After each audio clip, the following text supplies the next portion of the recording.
Je voudrais d'abord, en 2-3 mots, vous indiquer les raisons pour lesquelles je me crois permis de prendre les positions que je vais vous définir dans quelques instants. Je suis donc docteur en médecine, j'ai obtenu mon diplôme à l'Université libre de Bruxelles en 1953, ça fait déjà pas mal de temps ça. Et puis j'ai été faire un stage fondamental pour moi à l'Institut du cancer de Villejuif, où j'ai appris la microscopie électronique. Car vous verrez que toute mon argumentation est extrêmement fort basée sur l'évidence microscopie électronique relative au rétrovirus et en particulier à cet hypothétique virus du sida. Et après ce stage à Paris, je suis parti pour New York, où j'étais parti en principe pour 1 an, mais j'y suis resté 25. À l'Institut Sloan Kettering, où je suis devenu directeur du laboratoire central de microscopie électronique de cet institut, et où j'ai fait l'essentiel des travaux auxquels je vais faire allusion dans quelques instants. Et en 81, je suis parti pour Toronto pour prendre la direction d'un grand labo de microscopie électronique à la faculté de médecine de l'Université de Toronto, où j'ai travaillé là jusqu'à ma retraite en 93. Et en 93, je suis venu m'installer ici dans les Alpes-Maritimes. Mais je suis resté extrêmement actif dans toute la controverse de la dissidence du sida, en particulier en étant un des membres du comité consultatif du président Thabo Mbeki, le président sud-africain, qui avait convoqué une très grande conférence en l'an 2000 à Pretoria et puis une seconde à Johannesburg. Et puis une autre activité importante que j'ai eue est d'avoir participé à un débat très contradictoire qui s'est tenu au Parlement européen à Bruxelles en 2003 et où notamment parmi les autres intervenants était Luc Montagnier. Et puis après ça, je suis devenu président d'une association américaine, essentiellement californienne, qui s'appelle Rethinking AIDS, dont j'étais président de 2005 à 2008. Mais je ne suis plus président maintenant et j'ai au fond perdu assez fort la connexion que j'avais avec ce groupe californien. Voilà l'essentiel. Peut-être devrais-je aussi vous mentionner que pendant mes années new-yorkaises, j'ai été, en toute objectivité, le premier à démontrer au microscope électronique la formation des rétrovirus à la surface des cellules qu'ils infectaient. Et je suis donc resté hautement impliqué dans tous les programmes relatifs à la recherche frénétique d'un virus dans les leucémies et cancers humains, virus que l'on n'a jamais identifié, mais c'est resté le centre de mon activité scientifique d'appliquer la microscopie électronique à la recherche de ces virus qu'on a appelés plus tard rétrovirus et dont le fantomatique VIH est prétendument un membre de cette famille-là. Donc c'est pour vous rappeler en quelques mots les raisons pour lesquelles je crois avoir une autorité scientifique qui me permet de prendre les positions que nous allons résumer maintenant.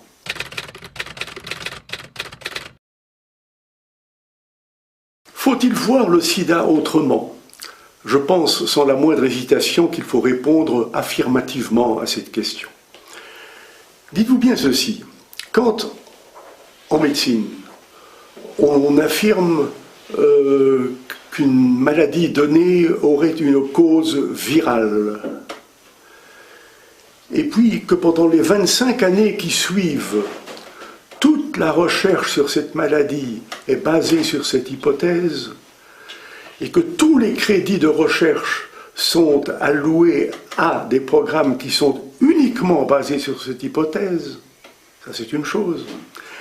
Quand d'autre part, 25 ans plus tard, tous ces travaux n'ont conduit à aucun traitement, n'ont conduit à aucune prédiction épidémiologique vérifiable et n'ont jamais permis de préparer un vaccin qui aurait la moindre efficacité, dans ces 3 circonstances-là, ne pensez-vous pas que l'hypothèse de départ était probablement fausse? C'est mon avis. Et c'est pourquoi je réponds très affirmativement à la question « oui, il faut voir le sida autrement ».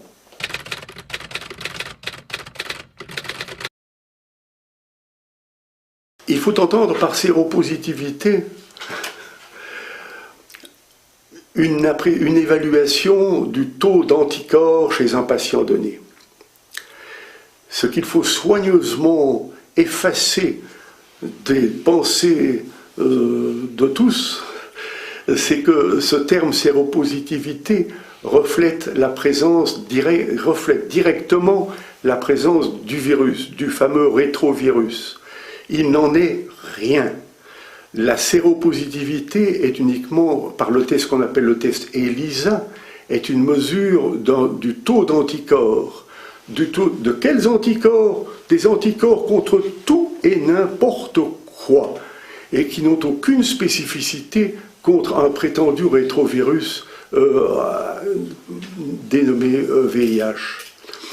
Donc une immense erreur qu'il faut corriger dans la tête du grand public, c'est que cette mesure indique la présence du virus. Il n'en est rien, ça indique simplement la présence d'anticorps. Or, ces anticorps peuvent être la réponse à la présence de protéines étrangères extrêmement variées. Il y a un article extrêmement important qui a été publié aux États-Unis, en Californie, par Christine Johnson en 1996, et où elle a établi une liste de près de 70 conditions médicales qui peuvent conférer la dite séropositivité. Cette liste est énorme, et tous ceux qui sont frappés par l'étiquette séropositif se doivent en première démarche de lire cette liste attentivement et de voir si leur profil, si leur histoire médicale ne s'expliquerait pas beaucoup plus simplement qu'en évoquant l'hypothèse d'une infection par un prétendu VIH. Cette liste comprend des affections comme la tuberculose, comme la lèpre, comme la malaria, comme le virus herpès. Cette liste comprend aussi les vaccinations, un grand nombre de vaccinations, y compris la vaccination antigrippale par exemple.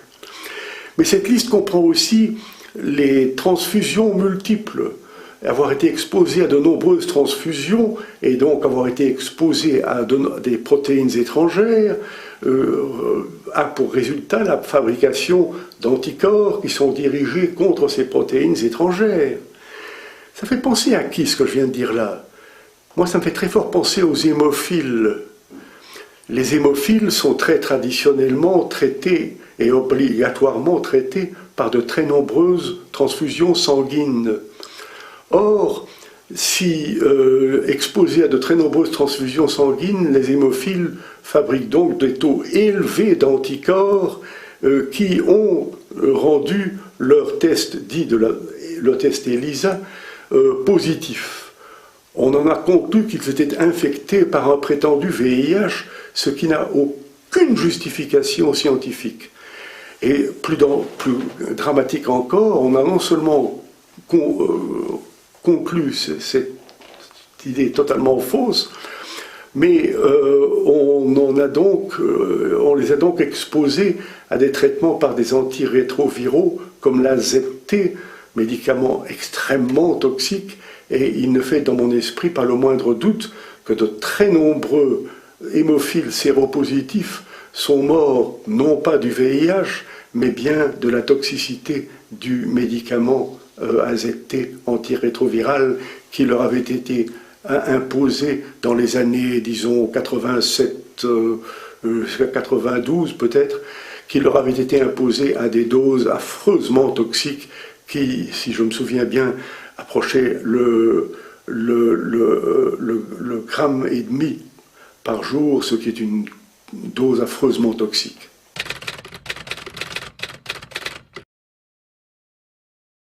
Il est exact que dans nos pays occidentaux, on ajoute un second test. Un test qu'on appelle le Western Blot et qui permet d'identifier un certain nombre, hautement variable d'ailleurs, un certain nombre de protéines dont on dit qu'elles sont spécifiques du virus. À ça, il faut ajouter une notion fondamentale. personne dans tous les labos du monde n'a jamais réussi à isoler et à purifier ce prétendu VIH.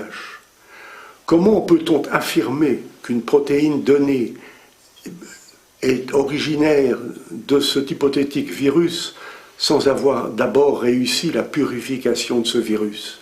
C'est une immense question que je vous pose et à laquelle je vous assure que l'on n'a toujours jusqu'ici trouvé aucune réponse. Et le premier groupe qui a analysé toutes ces données-là est basé en Australie. Il y a dans la partie à Perth, en Australie, un groupe extrêmement actif de scientifiques dont les noms sont connus de tous, c'est essentiellement Val Turner et Eleni Papadopoulos, qui ont énormément travaillé sur toutes ces questions-là, et qui ont été, je crois, les premiers à dire que ce test du Western blot n'avait aucune spécificité, pour la bonne raison qu'il n'y avait pas eu préalablement un isolement et une purification du rétrovirus, et que par conséquent, on n'avait aucune raison scientifique d'accepter la notion que les protéines reconnues dans ce test étaient effectivement d'origine virale. Les Australiens, dès cette époque-là, ont souligné la possibilité infiniment plus grande que ces protéines provenaient de débris cellulaires présents dans tous ces échantillons et n'avaient aucune relation directe avec un très hypothétique rétrovirus. En plus de ça, ce test Western blot est défini de façon différente dans tous les pays du monde. Je vous signale qu'au Royaume-Uni, il est interdit pour non spécifique. Que dans certains pays, on dit qu'il faut 2 protéines, que dans d'autres pays, on dit qu'il en faut 4. Bref, si vous êtes identifié comme positif par ce test dans un pays, il vous suffit peut-être de prendre l'avion et d'aller dans le pays voisin et vous serez négatif. Pour vous dire le degré affreusement faible de la fiabilité que comporte ce test du Western blot.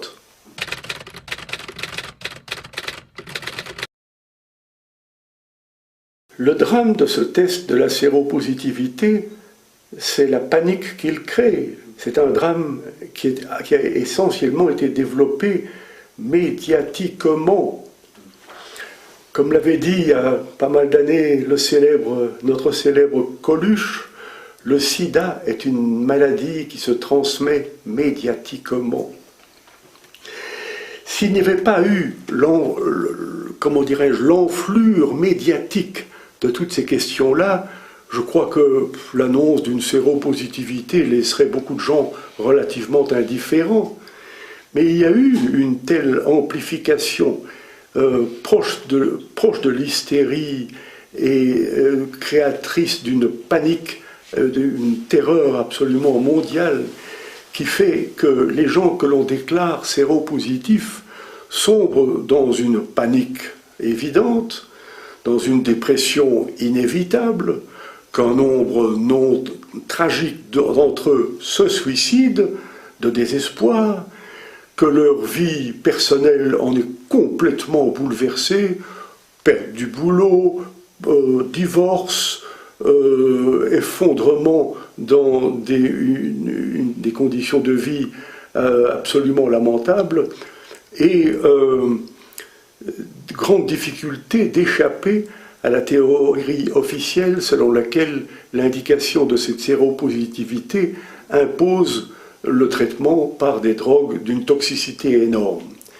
Mais ce qu'il faut ajouter à cette toxicité des médicaments, c'est un point vraiment extrêmement, j'ai envie de dire pervers. C'est que la toxicité de ces médicaments est un ensemble de symptômes qui ressemblent d'extrêmement près au sida lui-même. Par exemple, une très forte dépression immunitaire, une très forte dépression de l'activité de la moelle osseuse, donc une grande anémie que l'on traite par des transfusions, transfusions qui ne font qu'augmenter le nombre des anticorps et la dite séropositivité. Bref, ça devient trop facile pour les médecins qui prennent ainsi en charge ces malades séropositifs. Ça devient trop facile d'expliquer à la famille, écoutez, on a fait tout ce qu'on a pu, mais malheureusement, il est en train de mourir de son sida. C'est vraiment dramatique de comprendre que les effets secondaires de la haute toxicité de ces médicaments peuvent être confondus avec le sida lui-même et par conséquent permettent une confusion affreuse entre les effets secondaires du médicament et le syndrome lui-même. Qu'il y ait de faux séropositifs est l'évidence même. Et il y a de très nombreux cas absolument dramatiques de personnes qui, par exemple, ont été victimes d'un accident de voiture, qui ont dû être transfusées, et puis qui, après ça, ont été trouvées séropositives, et qui, parce qu'elles avaient soit un ganglion, soit peut-être une tumeur ou l'autre, ont été identifiées comme atteintes du sida, traitées par des antirétroviraux, et dont la situation a périclité dramatiquement, non pas à cause d'un hypothétique VIH, mais à cause d'un hautement toxique traitement antirétroviral. Quand vous pensez que dans la liste dont je faisais mention tout à l'heure, celle publiée par Christine Johnson, se trouvent des maladies comme la tuberculose, la malaria et la lèpre, vous pensez bien qu'en Afrique, on va en trouver beaucoup. On pourrait ajouter un point sur le fait qu'à une grande conférence internationale sur le sida qui se tenait à Amsterdam en 92, je ne sais plus quel groupe a présenté une série importante, des centaines, si pas 1 ou 2 milliers, de cas cliniquement clairs de sida chez des patients qui étaient totalement séronégatifs. Alors, c'est évidemment une notion qui embarrassait terriblement l'orthodoxie du sida. Et avant la fin de la conférence, on est revenu sur cette présentation pour expliquer à tous les conférenciers que les cas qui avaient été présentés la veille ou l'avant-veille n'étaient en fait pas des cas de sida, mais étaient des cas d'une lymphocytopénie idiopathique CD4. Ce qui est vraiment joué sur les mots d'une façon scandaleuse, car ça veut dire exactement la même chose. Ça veut dire une chute des fameux lymphocytes CD4 d'origine idiopathique, donc d'origine inconnue, lymphocytopénie CD4 idiopathique, et que ça n'avait rien à voir avec le sida. Donc, on était sauvés.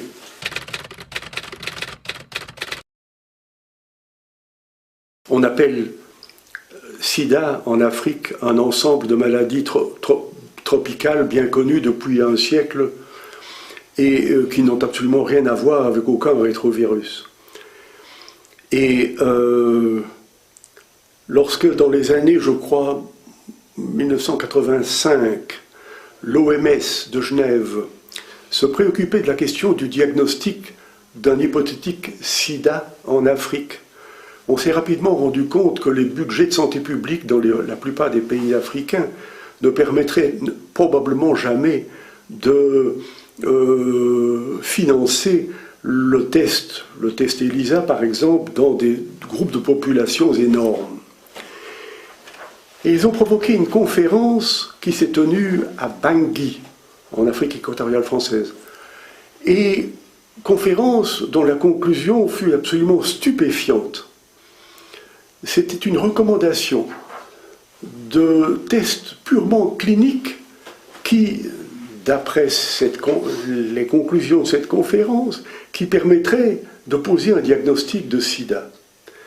Mais les symptômes cliniques comporte, je n'ai peut-être pas la liste très précise en tête, mais comporte un mois de fièvre, un mois de toux et de l'amaigrissement, par exemple. Il y a d'autres choses, mais je n'ai plus la liste trop précisément en tête. C'est ce qu'on appelle la définition de Bangui du sida. Alors quand en Afrique équatoriale et subsaharienne, vous identifiez des gens qui maigrissent, qui toussent et qui ont de la fièvre, vous allez en trouver beaucoup. Et ce fut certainement l'immense mérite du président Thabo Mbeki d'avoir soulevé le débat sur tout cela et d'avoir hésité longtemps à approuver l'administration en Afrique du Sud de médicaments antirétroviraux, parce que pour lui la base était tout à fait incertaine. Donc il faut bien se dire qu'en Afrique, ce qu'on appelle sida, c'est tout autre chose. Et sans vouloir paraître choquant, j'irais probablement jusqu'à dire qu'il n'y a pas d'épidémie de sida en Afrique. Il y a énormément de malnutrition, de tuberculose, de malaria, de conditions d'hygiène publique extrêmement préoccupantes, et que tout ça crée un ensemble de pathologies qui très souvent culminent par une immunodéficience majeure et par la mort d'un très grand nombre de gens. Mais que cela ait quelque chose à voir avec un hypothétique VIH est absolument non scientifiquement démontré.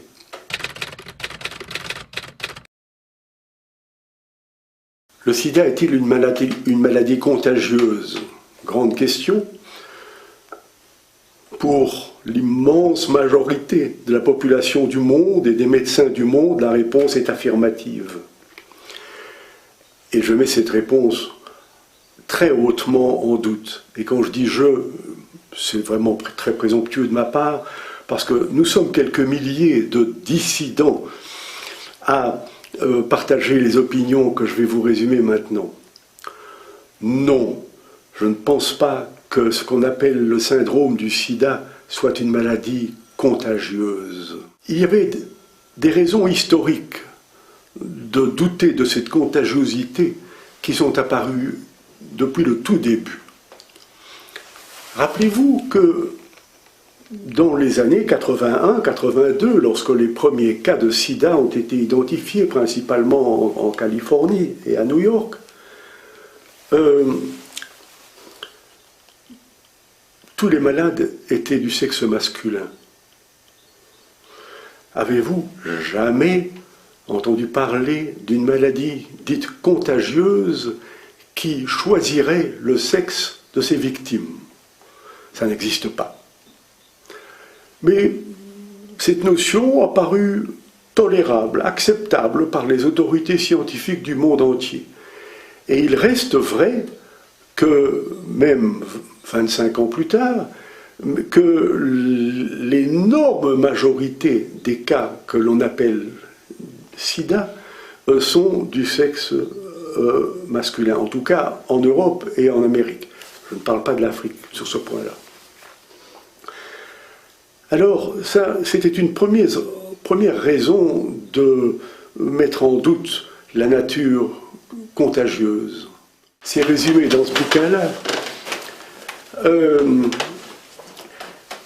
Une parabole qui est la suivante et qui, je crois, frappe assez bien l'imagination. Imaginez un peu que vous êtes médecin et vous vous occupez d'une petite usine, une vieille usine qui fabrique des colorants. Cette usine est très mal ventilée, les conditions d'hygiène pour les ouvriers sont misérables et ces ouvriers sont exposés à des poussières très riches, par exemple en sel de plomb. Et après quelques années, vous constatez un nombre important de cas de saturnisme, donc de l'intoxication par le plomb, qui est une intoxication grave. Est-ce que vous allez en conclure que le saturnisme est une maladie contagieuse? Non. vous allez en conclure que les ouvriers de cette usine ont tous été exposés aux mêmes toxiques et qu'ils ont tous répondu par la même intoxication. Mais de là à dire que ces ouvriers ont été exposés à une maladie contagieuse, il n'en est pas question. Ce serait une conclusion qui n'aurait aucun sens scientifique. Mais en matière de sida, c'est pourtant la conclusion que l'on a prise. Il aurait tout au contraire fallu dire que tous ces malades ont été exposés aux mêmes conditions de vie toxiques et ont développé les mêmes symptômes. Mais il n'y a aucun élément qui puisse scientifiquement faire penser qu'il s'agit d'une condition contagieuse. Ce fait fut très scientifiquement confirmé par une publication très classique que l'on retrouve dans toute la littérature sur la dissidence et qui est due à une épidémiologiste américaine du nom de Padian, P-A-D-I-A-N, et qui est parue, si mes souvenirs sont exacts, vers les années 96, pas certain sur ce point-là, enfin peu importe. Elle a suivi des couples sérodiscordants, des couples dont l'un était séropositif et l'autre séronégatif. Elle les a suivis pendant des années, d'une manière extrêmement rigoureuse du point de vue de l'épidémiologie. Et elle n'a pas pu démontrer un seul cas de séroconversion du partenaire séronégatif. Alors, parlez-moi d'une maladie contagieuse. Et puis, il y a un autre argument qui, lui, s'étale plus sur le monde entier. C'est le fait qui avait déjà été souligné par Ruth Bernstein en 1993, je crois,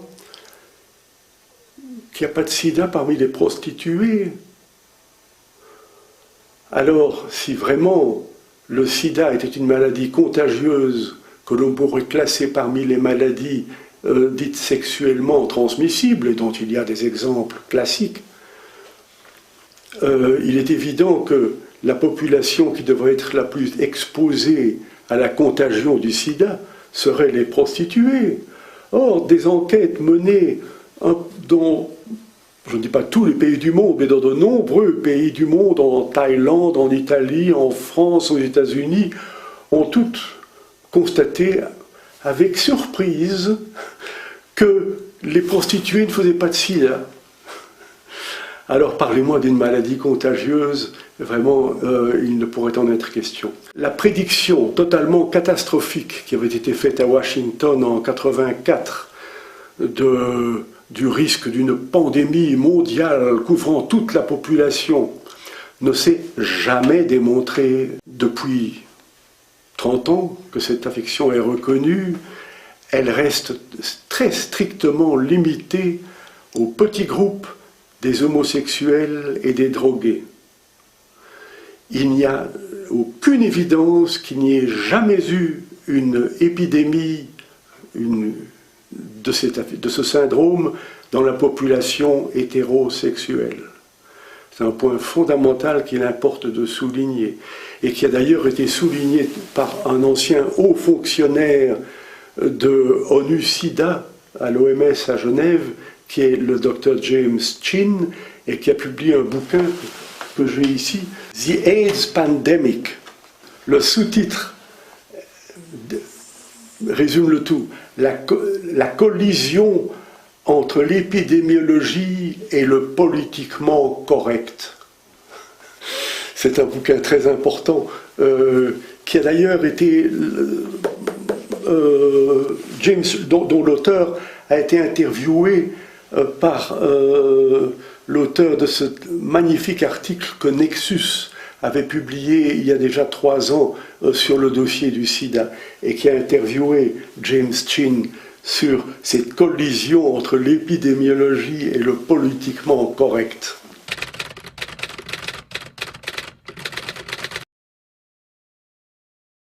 Il est évident que cette notion selon laquelle le sida serait un syndrome contagieux et transmissible par les relations sexuelles est à l'origine de profondes modifications du comportement des gens et que ça a certainement causé un nombre effroyable de, disons, soit de divorces, soit d'effondrement de la vie privée des gens, alors que, en fait, du côté du sida, il n'y avait strictement aucune raison de s'alarmer de cela. Comme d'ailleurs l'a dit Luc Montagnier lui-même dans des interviews relativement récents, une vie saine et équilibrée, une bonne alimentation permettent de se redresser d'une crise d'immunodéficience extrêmement facilement. Il y a ce film The House of Numbers de Brent Lung, dans lequel Luc Montagnier a déclaré très simplement que pour lui, une alimentation correcte, une hygiène correcte et un style de vie raisonnable permettaient certainement de récupérer d'une crise d'immunodéficience. Et on sous-entendait, quand on entendait ces propos, qu'il avait envie de dire, sans devoir s'exposer à la toxicité de tous ces médicaments dont la toxicité est reconnue comme étant absolument dramatique. Le point des relations sexuelles non protégées est fondamental, parce que il est évident qu'il existe des affections qui sont sexuellement transmissibles, comme la syphilis, la blénorragie, l'herpès, et que pour prévenir la transmission de ces affections-là, il est essentiel de maintenir la recommandation la plus absolue sur la prudence et l'utilisation de relations sexuelles dites protégées. Ça reste absolument essentiel étant donné qu'il existe effectivement des affections sexuellement transmissibles. Un souvenir personnel d'abord. Lorsque, en juin 2000, je participais à la conférence que le président Mbeki avait organisée à Pretoria, conférence qui était tout à fait bipartite, où il y avait même plus d'orthodoxes que de dissidents. Je n'oublierai jamais une certaine émotion et une tension sanguine qui a peut-être monté un petit coup. Au début d'une séance, le chairman de la conférence, nous étions environ 30 membres autour de la table, a demandé à chacun d'entre nous de se lever et de dire en moins de 2 minutes, de faire comment dirais-je, de prendre une position précise et extrêmement limitée sur un point donné. Et quand on vous demande ça et que vous n'êtes pas préparé, il y a de quoi être un petit peu nerveux. Et quand mon tour est venu, je me suis levé et j'ai dit simplement que, au mieux de mes connaissances, personne n'avait jamais pu démontrer au microscope électronique une seule particule de rétrovirus dans le sang de malades, même si l'on choisit ceux qui sont étiquetés comme ayant une charge virale élevée. Je m'attendais à des répliques cinglantes de la part de l'orthodoxie, mais personne n'a relevé mon affirmation et qui n'a jamais pu être réfutée depuis, et il y a 12 ans de cela. Cela soulève la question de qu'est-ce qu'est donc cette fameuse charge virale. Sachez que quand on mesure la charge virale, et que vous lisez le petit texte des indications techniques sur comment il faut faire ça dans un labo, enfin, on vous indique qu'il faut préparer un échantillon à partir du plasma du malade par centrifugation à basse vitesse.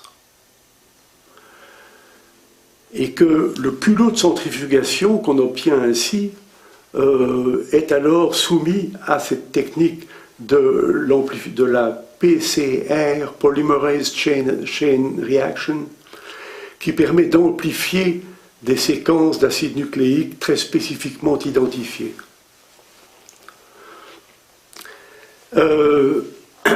Donc on évite totalement l'isolement de particules de rétrovirus. Nous savons tous très bien, tous ceux qui, comme j'en étais, ont beaucoup travaillé sur l'isolement et la purification des rétrovirus, savent très bien qu'il faut des vitesses de centrifugation beaucoup plus élevées pour sédimenter des rétrovirus.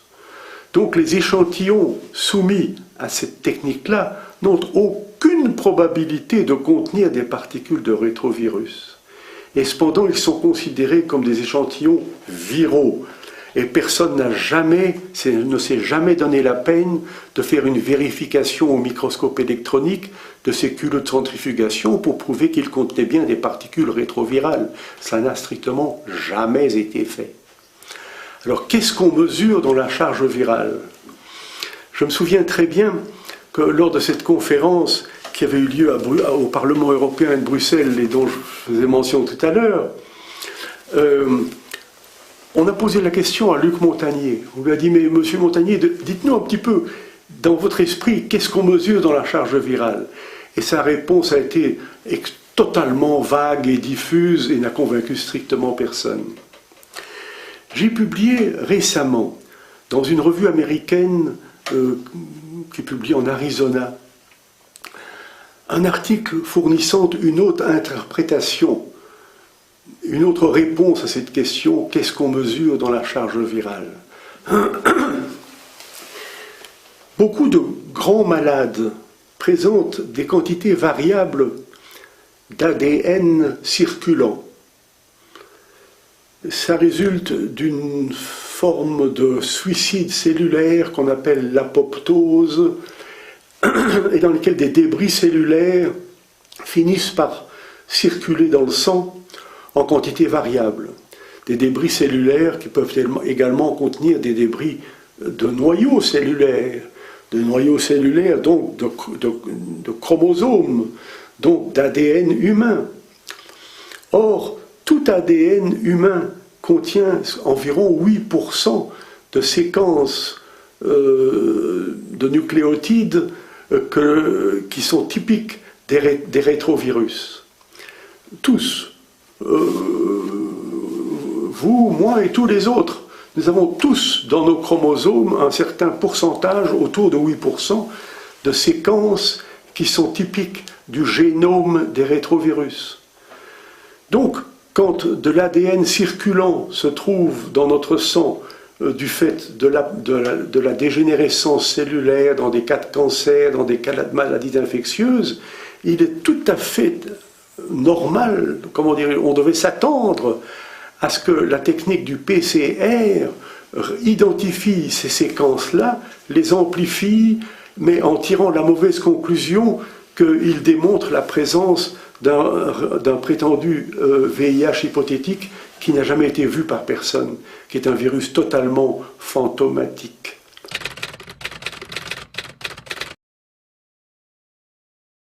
Un point à ajouter sur la toxicité des antirétroviraux. La toxicité, d'une part, mais aussi, assez fréquemment, des effets qui semblent favorables. Les cliniciens vous diront très souvent que lorsqu'ils prennent en charge un malade du sida en évolution, que la trithérapie résulte en une amélioration spectaculaire de la condition clinique du patient. Et je suis convaincu que c'est exact, que ça arrive. Mais là où la discussion reste brûlante, c'est d'expliquer ce phénomène. Bien sûr, l'explication officielle est de dire, voyez-vous, c'est la preuve indiscutable que le VIH est la cause du sida, puisque lorsque nous donnons des médicaments anti-VIH, ces malades se portent mieux. Ça, c'est une simplification assez lamentable. Parce qu'il faut savoir que dans la trithérapie, qui est un traitement complexe, il y a ce qu'on appelle des antiprotéases. Et que ces antiprotéases sont connues pour être extrêmement efficaces contre Candida et contre Pneumocystis carinii. Or, ces deux micro-organismes-là sont les infections opportunistes les plus fréquentes et les plus graves présentées par un très grand nombre de sidéens en évolution. Alors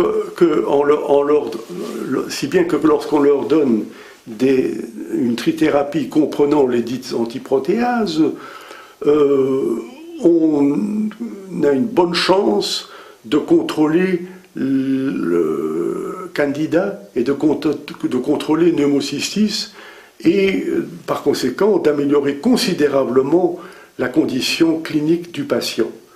Sans que pour cela ne démontre en rien que les antirétroviraux ont été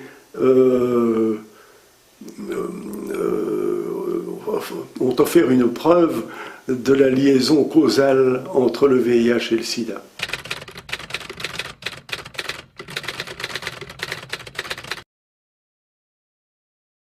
Je crois que l'essentiel a été de diminuer considérablement les doses d'AZT. Lorsqu'on a commencé à essayer de traiter ces malades en 86-87, on donnait des doses d'AZT, 1,5 gramme, je crois, qui étaient absolument dramatiques. Sur ce point-là, je peux ajouter quelque chose de très frappant. Il y a un groupe au Royaume-Uni qui étudiait la longévité ou la mortalité des hémophiles séropositifs. J'oublie le nombre, c'était un groupe assez large, je crois qu'il y avait près de 2000 patients qui ont été suivis. Et on observait dans ce travail que la mortalité des hémophiles séropositifs était assez stable entre les années 1980 et 86-87. Mais qu'en 87, cette mortalité a été multipliée par 10 et que l'année suivante, encore une fois par 10. Donc c'est une courbe qui va comme ça, qui est très stable, et puis en 87, hop, hop, 10 fois. Il ne fait pas l'ombre d'un doute que c'est l'époque où les hémophiles séropositifs ont commencé à être exposés à la toxicité de l'AZT. Et que ça n'avait rien à voir avec le fait que ces hémophiles avaient été exposés à un très hypothétique rétrovirus que personne n'a jamais pu voir au microscope électronique chez aucun patient. Vous me demandez ce qu'il faut penser de ces images du VIH dont la presse du monde entier est sursaturée depuis 20-25 ans. Il faut savoir une chose très fondamentale, c'est que toutes ces images dérivent bien sûr d'observations qui ont été faites au microscope électronique, mais d'observations qui ont été faites sur... Vous voyez dans de très nombreux bouquins comme celui-ci par exemple, de ces belles images qui sont des constructions numérisées de toutes les techniques actuelles de numérisation des images, et qui sont très frappantes, qui sont même souvent mises en couleurs tout à fait attirantes, mais qui n'ont strictement aucune validité scientifique, et qui dérivent strictement d'observations faites très fréquemment de particules de rétrovirus dans des cultures cellulaires qui sont d'une très grande complexité, où on a ajouté tout ce qu'il fallait pour être sûr d'en trouver. C'est d'ailleurs ce que Luc Montagnier a dit lui-même un jour en décrivant ces cultures comme des soupes de rétrovirus. On y avait tout mis pour être sûr d'en trouver. On y avait tout mis, y compris des lymphocytes du sang du cordon ombilical, dont nous savons très bien que chez l'homme, tous les tissus embryonnaires sont très riches en particules rétrovirales que l'on appelle endogènes. Et les cultures dans lesquelles, dans le fameux papier de Montagnier et Barré-Sinoussi de 83, on voyait une image de microscopie électronique qui semble indiscutablement correspondre à des rétrovirus, cette culture-là avait été enrichie avec des lymphocytes provenant du sang du cordon ombilical, donc des cellules d'origine tissu embryonnaire, bien connues comme étant extrêmement riches en rétrovirus endogènes. Mais cette interprétation-là n'a jamais été effleurée par les auteurs de ce fameux papier. Maintenant, vous allez peut-être me demander, est-ce facile de démontrer au microscope électronique des particules de rétrovirus à partir d'un échantillon sanguin? La réponse est totalement affirmative. Oui, c'est extrêmement facile. Il suffit de prendre du sang de certaines souris leucémiques, et c'est ce que j'ai fait dans toutes les premières années de mon travail à New York, dans les années 56, 70. Et à partir du sang de souris leucémiques, on peut, par une méthode extrêmement rapide, isoler, purifier et concentrer des particules de rétrovirus. Et je voudrais vous montrer une photographie de microscopie électronique qui représente effectivement toutes les particules que vous voyez là ont été isolées, purifiées à partir du sang de 4 ou 5 souris leucémiques. Donc la dimension de l'échantillon était peut-être, j'oublie un peu le chiffre, mais ça ne devait pas être plus de 10 cm3 de sang. Et de cela, il a été possible d'isoler, concentrer, purifier et démontrer au microscope électronique à un degré de purification pareil toutes ces particules de rétrovirus. Donc par réponse est oui, c'est une technique relativement facile, et tous ceux qui ont tenté de l'appliquer au sang de patients souffrant du sida ont échoué totalement dans leurs efforts de faire une démonstration analogue chez des patients du sida.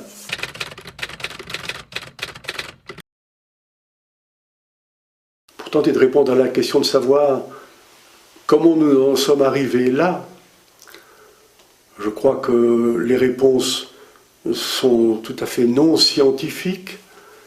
Les réponses ont tout à voir avec les communications, avec les médias,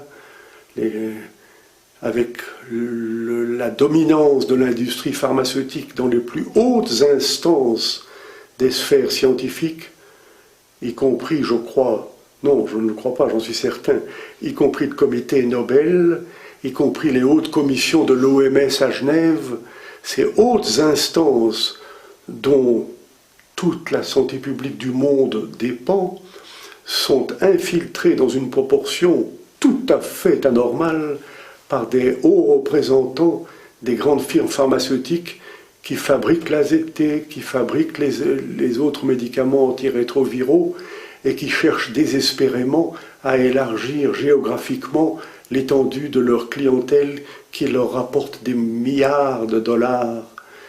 Et alors, quand vous essayez de soulever le débat sur ce point absolument dramatique et hautement embarrassant, vous vous rendez compte que l'omerta de la presse mondiale est absolue et qu'il n'y a pas moyen de dire un mot là-dessus, parce qu'il est bien sûr que la publicité des firmes pharmaceutiques est une grosse partie du revenu des médias, ou un immense apport financier des grands partis politiques, des campagnes présidentielles, etc., et que par conséquent c'est un sujet d'une sensibilité extrême qu'il n'est pas décent de toucher. Mais je ne voudrais pas terminer cet entretien sans attirer l'attention de vous tous sur une publication toute récente qui est apparue dans le magazine Nexus, dans le numéro du 1er mars récent. Il y a là un article de plus de 30 pages signé par une journaliste du nom de Rachel Camperg et qui résume toute, comment dirais-je, l'histoire de la controverse du sida avec une clarté et une précision absolument remarquables.